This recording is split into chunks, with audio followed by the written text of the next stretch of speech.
Thank you. Can we have a call for attendance, please? Commissioner Thomas. Here. Commissioner Pruitt. Here. Commissioner Witt. Here. Commissioner Hargis.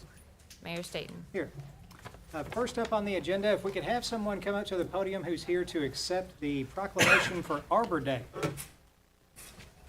Whereas J. Sterling Morton in 1872 proposed to the Nebraska Board of Agriculture that a special day be set aside for the planting of trees, and whereas this holiday called Arbor Day was first observed with the planting of more than 1 million trees in Nebraska, and whereas Arbor Day is now observed throughout the nation and the world, and whereas trees can reduce the erosion of our precious topsoil by wind and water, cut heating and cooling costs, moderate the temperature, clean the air, produce life-giving oxygen, and provide habitat for wildlife, and whereas trees are a renewable resource giving us paper, wood for our homes, fuel for our fires, and countless other wood products, and whereas trees in our city increase property values, enhance the economic vitality of business areas, and beautify our community, and whereas trees, wherever they are planted, are a source of joy and spiritual renewal, now therefore the City of Henderson does hereby proclaim Friday, April 25th, 2025 as Arbor Day in the City of Henderson, and urges all citizens to support efforts to protect our trees and woodlands, and further urges all citizens to plant trees to gladden the heart and promote the well-being of present and future generations.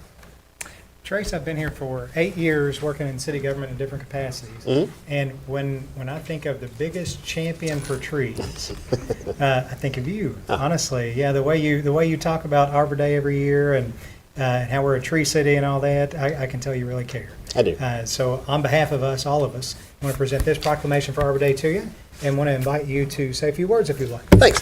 I appreciate it. This year is our 30th consecutive year for Henderson, Kentucky to be designated Arbor Day, be designated a tree city. Sorry. Our Arbor Day is actually, and our Arbor Day celebration is this Friday. Everyone is invited. Friday, 4 p.m. in Central Park. We've planted our Arbor Day dedication tree already, so it's out there. It went out today, so it'll be ready for this weekend.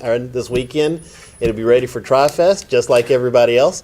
So I invite everybody out to Central Park Gazebo Friday at 4. Again, thank you very much. It's something that I take great pride in. The trees that we plant are it's a reminder of what we've done throughout the years, and you can kind of go and look at them, and you can see the trees that went in, and I can tell you the tree for my first Arbor Day when I started and everything else. But thank you very much. I appreciate it. I hope to see you all Friday, 4 o'clock, Central Park. All right. Thank you, sir.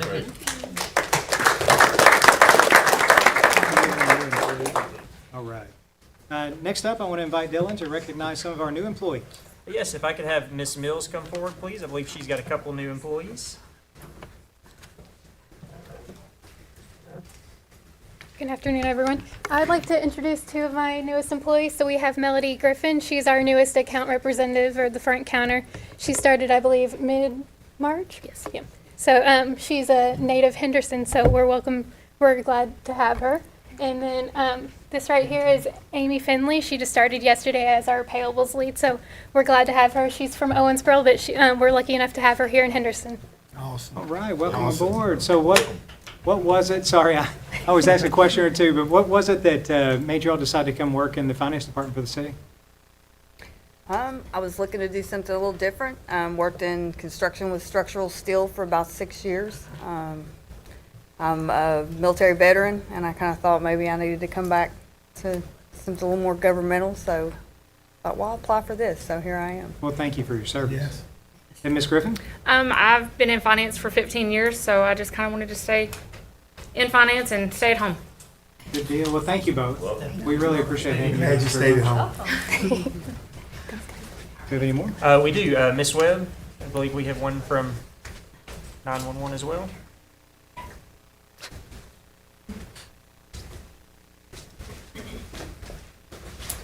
I have JC Royalty. She started yesterday. She's born and raised here in Henderson and looking to make a career as a communications officer. So we are happy to have JC. Awesome. You've got a tough job ahead of you, Yeah. but a very important one. Yeah. And I can't tell you how much we appreciate you coming to work in this capacity. I know that we're going to talk more about 911, so I'm not going to lay it on too thick, but Jordan's a heck of a good boss, and we're really glad to have you. Thank you. Thank you. Oh, got one more. Welcome. And then we've got Mr. Stevens. We've got a new one with the Parks Department.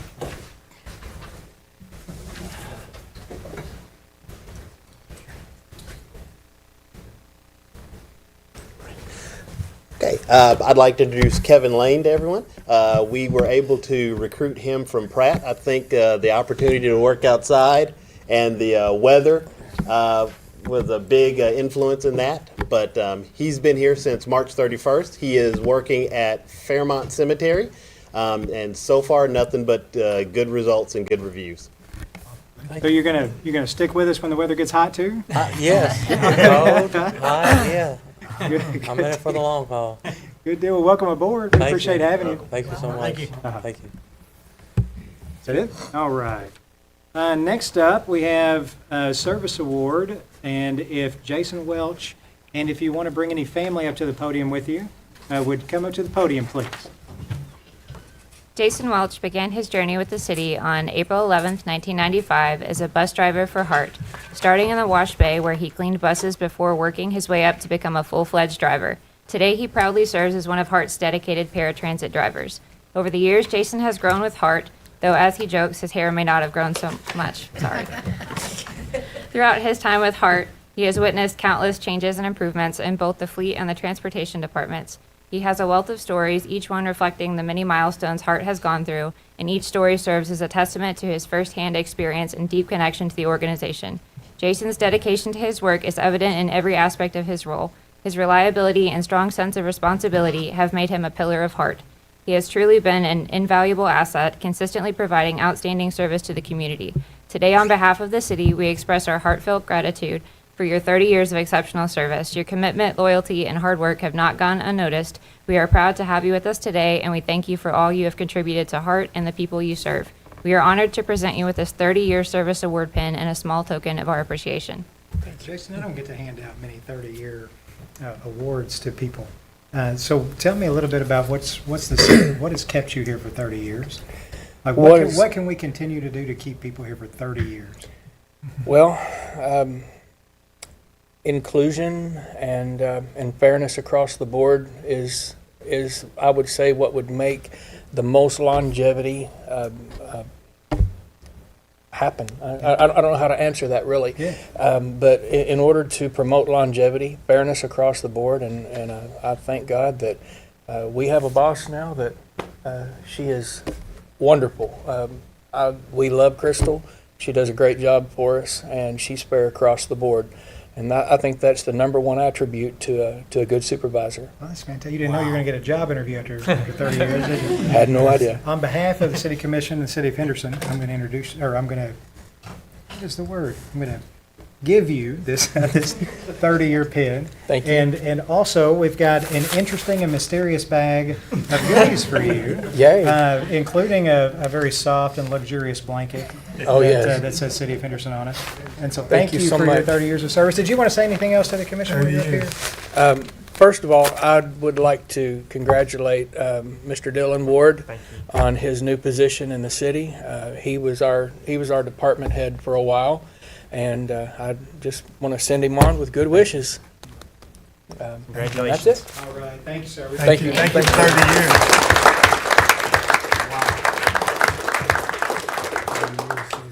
And next up, if we can have, now, you're going to have to, excuse me,